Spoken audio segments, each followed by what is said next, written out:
Το επόμενο θέμα παρουσιάζει την εκδήλωση που διοργάνωσε ο Συνδεσμος Αμμοχώστου Μεγάλης Βρετανίας στο οίκημα της Ελληνικής Κυπριακής Αδελφότητας το Σάββατο 13 Ιουνίου.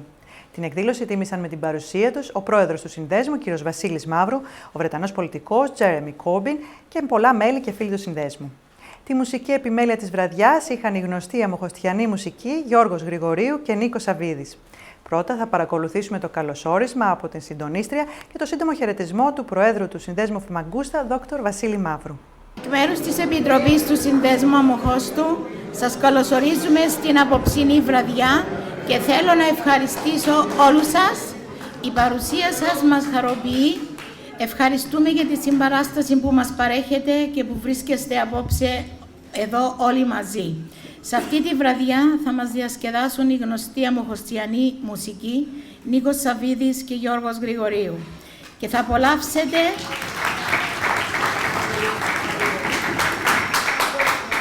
τη ξακουστή σούβλα του αγαπητού μας Σωτήρη Καμπανέλα. Σας ευχόμαστε να περάσετε μια ευχάριστη βραδιά. Και τώρα θα σας ομιλήσει ο κύριος Βασίλης Μαύρου, ο πρόεδρος της Επιτροπής Αμμοχώστου. Ευχαριστώ πολύ. Ladies and gentlemen, Famagusta Association of Great Britain welcomes you all to our dinner and dance. Our special welcome is extended to our compatriots Turkish Cypriots who are with us at all times in our struggle to return to our beloved city of Famagusta and to live in our country in conditions of peace, without refugees and the Turkish army of occupation.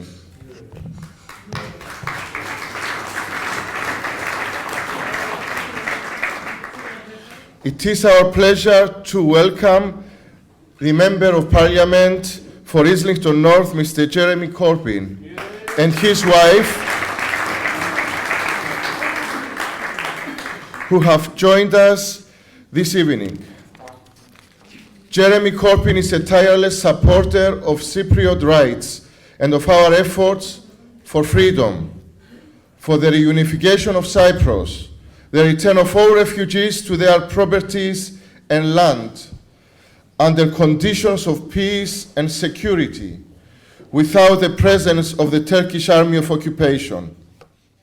Jeremy is a firm supporter of a federal Cyprus with one single international personality, one sovereignty, one citizenship, and one nationality.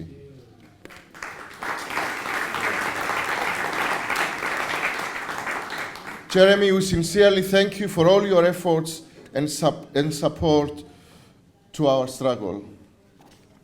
Αγαπητοί φίλοι, εκ μέρους του Συμβουλίου του Συνδέσμου Αμμοχώστου Ηνωμένου Βασιλείου, σας καλωσορίζω στη σημερινή μας βραδιά. Θέλω να ευχαριστήσω όλους εσάς που ανταποκριθήκατε στο κάλεσμά μας και βρίσκεστε εδώ μαζί μας για τον κοινό μας αγώνα για μια Κύπρο ελεύθερη και ενωμένη. Ειδικές ευχαριστίες εκτείνονται και στους Τουρκοκύπριους συμπατριώτες μας, οι οποίοι στάθηκαν στο πλευρό μας για την επιστροφή της Αμμοχώστου στους νόμιμους κατοίκους της. Δυστυχώς, είμαστε μακριά από την πόλη μας, την Αμμόχωστο, την πόλη του Ευαγόρα, εκεί όπου μας ένωναν τα όνειρα για το αύριο και της ελπίδας, για ένα καλύτερο μέλλον. Είμαστε αναγκασμένοι να ζούμε στην εξορία, σε αυτή τη χώρα, χωρίς τα αγαπημένα μας πρόσωπα και να περιμένουμε την επιστροφή. Αν και είμαστε μακριά από την αγαπημένη μας πόλη και μακριά από όλα εκείνα που μας τη θυμίζουν, εμείς πάντα την έχουμε στο μυαλό μας και θα αγωνιζόμαστε συνεχώς ώσπου να γίνουν και πάλι δικά μας. Η σκέψη μας είναι πάντα στραμμένη στους δικούς μας ανθρώπους, τους βαροσιώτες και τις βαροσιώτισσες, στους γνωστούς μας δρόμους, στις πλατείες, στα γήπεδά μας, τις εκκλησίες μας και τις πανέμορφες ακρογιαλιές μας. Είναι δε πολύ συγκινητικό που συγκεντρωνόμαστε και συναντιόμαστε εδώ και στρέφουμε τη θύμηση πίσω, στην Αμμόχωστο, την πόλη μας. Εμείς, από τη μεριά μας, δίνουμε όρκο ότι όσος καιρός και να περάσει, εμείς αγωνιζόμαστε για τα δίκαιά μας και τη μεγάλη επιστροφή. Θα αγωνιζόμαστε για μια ελεύθερη Κύπρο, χωρίς στρατούς κατοχής και χωρίς πρόσφυγες. Η δική μας υπόσχεση είναι ότι δεν θα υποστείλουμε ποτέ τη σημαία του αγώνα, ώσπου ο ήλιος της λευτεριάς και της δικαιοσύνης θα ανατείλει στην πόλη μας και θα ζήσουμε και πάλι σε μια ελεύθερη Αμμόχωστο. Ευχαριστώ. Επίσης, ομιλία έκανε ο Βρετανός πολιτικός και ένθερμος υποστηρικτής των δίκαιων αιτημάτων του Συνδέσμου της Αμμοχώστου, αλλά και του κυπριακού θέματος, κύριο Jeremy Corbyn. Ας παρακολουθήσουμε την ομιλία του. In the 1980s, I used to work in that building as an organizer for the National Union of Public Employees. And the late, great Bernie Grant and myself would take coffee up there and look out over the golf course and say what a wonderful area this was. It's not a bit like the Holloway Road or Tottenham High Road. And we worked in that office, and I was there for a very, very long time. And Vasilis, thank you very much for inviting me along this evening. Vasilis is a good friend from a very, very long time ago. And at one time he was a helper, a voluntary advisor and helper and researcher in my office in Islington, particularly on matters to do with Cyprus, the politics of Cyprus, the need for the reunification of Cyprus, and of course the whole Cypriot community. And I want to say now, thank you very much, Vasilis, for all you did at that time. And all the help and support you gave me during that time, because the community and the Famagusta Association have been through an awful lot over a very long time. And I first became involved in any way with the issue of Cyprus in 1974, when I was the agent of Hornsey Labour Party, and I was elected as a councillor for Haringey Ward in May 1974, or it was called South Hornsey in those days. And that ward contained very many people who had recently come from Cyprus because of the invasion. And we then confronted Harold Wilson about this during an election meeting in October 74, and we took up the cause then of the need for the withdrawal of all foreign troops from Cyprus and the reunification of Cyprus as a single international entity with a single citizenship and a single place in the world. I believed that then, I've always believed it, I believe it now, and will spend the rest of my life believing that, and I hope to see it carried out, as I'm sure all of you do here. And the cause of Cyprus is, of course, the cause of peace in the world, and that means negotiating, it means working with other people, and I think there are good times and bad times, there are good possibilities and bad possibilities. Maybe we've moved into a situation now where there is a possibility of getting some kind of agreement so we can end that division of the island, bring about the reunification of Cyprus for the good of everybody in Cyprus on a federal basis. Let's all work for that and make sure that the political establishment in Britain understands that. The other thing I wanted to say was quite simply this, about life and community. Everyone in this room has made a journey, either a physical journey or a political journey or many kinds of journeys, and ended up living in this wonderful city of London. London, to me, is an example to the whole world, where people of every faith, every nationality, every idea can live, by and large, in harmony and respect each other. We're an example of what can be achieved around the world. And whilst I love representing my community in Islington, and I love the support that I've often received from the community, and I'm deeply grateful to them for that, I got so angry during the last election campaign, not just on a party political basis, but on the basis of the kind of world we want to live in, when people tell me that the problem in Britain is immigrants and immigration, the problem in Britain is the need for ensuring there are proper services and supplies for everybody, respecting everybody, and not blaming those people that have come here, worked hard, paid taxes, made a contribution, and made our society what it is today. We are prosperous and well off in Britain because of the work of migrants that came here and made an effort, as well as those that have always lived here. And I do feel very strongly about that. And Rena and Kostas Papadopoulos are very close and very deep friends of mine. Kostas used to cut my hair, and he's now promising to come and cut it again. Has anybody got a pair of scissors? We'll do it tonight. He's promised to do it again. They're very close and very deep friends of mine. I've known them for many, many years. And Rena and I was just having a discussion now about what makes people happy in life. Yeah, we all want to be secure. Yes, we all want somewhere decent to live. Yes, we all want to have a degree of security of our standard of living. But we also need something else, and that is each other. That is community.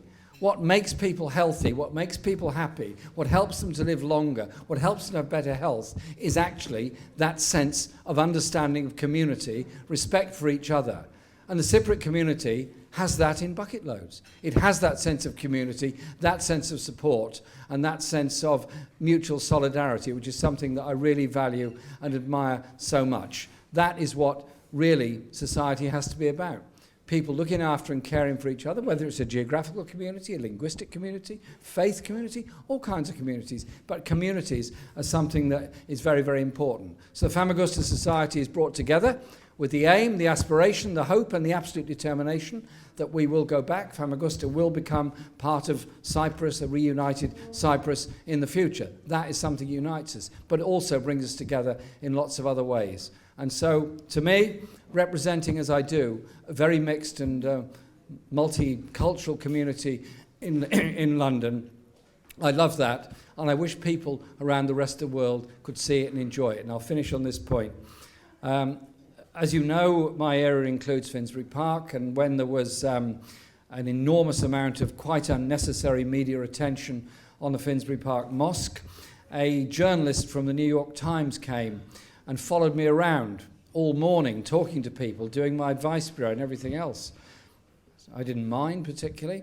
And at the end of it, he said, what's this area like? And I said, well, it's good, really. Behind me, there's a mosque. Down the road, there's a Greek Orthodox church. Up there, there's a synagogue. Over there's a Catholic church. Over there's a Church of England church. There's a Methodist church. There's a Baptist church. There's some Buddhists down the road. There's a lot of atheists over there. There's some fundamentalist Christians over there. There's some humanists over there.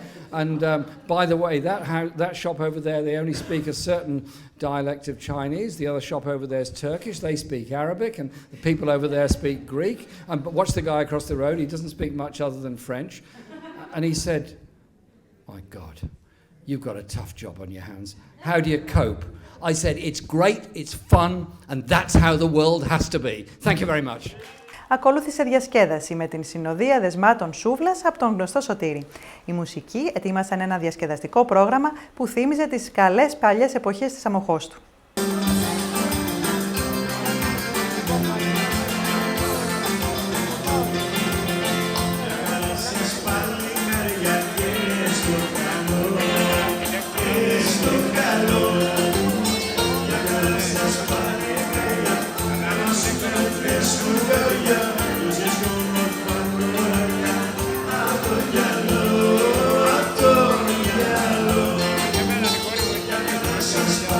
Bye.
Μετά το τέλος της εκδήλωσης, η κάμερα του Hellenic TV πήρε την ευκαιρία και μίλησε με τον Βρετανό πολιτικό και υποστηρικτή του Συνδέσμου Famagusta, κύριο Jeremy Corbyn. Ας δούμε τι μας είπε. Mr. Corbyn, thank you very much for being with us tonight. It was a great pleasure having you with us. We know that you are very progressive and very good supporter in the Famagusta Association and in general for the Cyprus case. What would you say about that? And first, could you tell us how you first got involved? I've been active in political and social life for many, many years. And in 1974, I was the agent, the organiser of Hornsey Labour Party. And I was also elected to Haringey Council that year for South Hornsey Ward, which includes part of the Haringey Ladder in Green Lanes. And we then had the disaster of the invasion of Cyprus. We had the division of the island. We had a large number of Cypriot people arriving in London, and I did my best to help and support them as a councillor for the community they'd come to. We also then lobbied the then Labour government, led by Harold Wilson, for special resources for my council, for Haringey, particularly for the social services needs for children and others. And I represented that ward for a very long time, until 1983. On Haringey Council. Huge Cypriot community, and I was so impressed by two things. One was the sense of togetherness of the community, amazing, and the way they worked very hard together. I was chair of the working party, which was to give rights and opportunities to mainly women workers that were doing homeworking on clothing, these kind of issues, so that we were trying to ensure that the community was respected, the women had opportunities within that community, and that there were good facilities for children there. And so I took up that cause, but also, of course, the cause of the reunification of Cyprus. That sadly hasn't happened.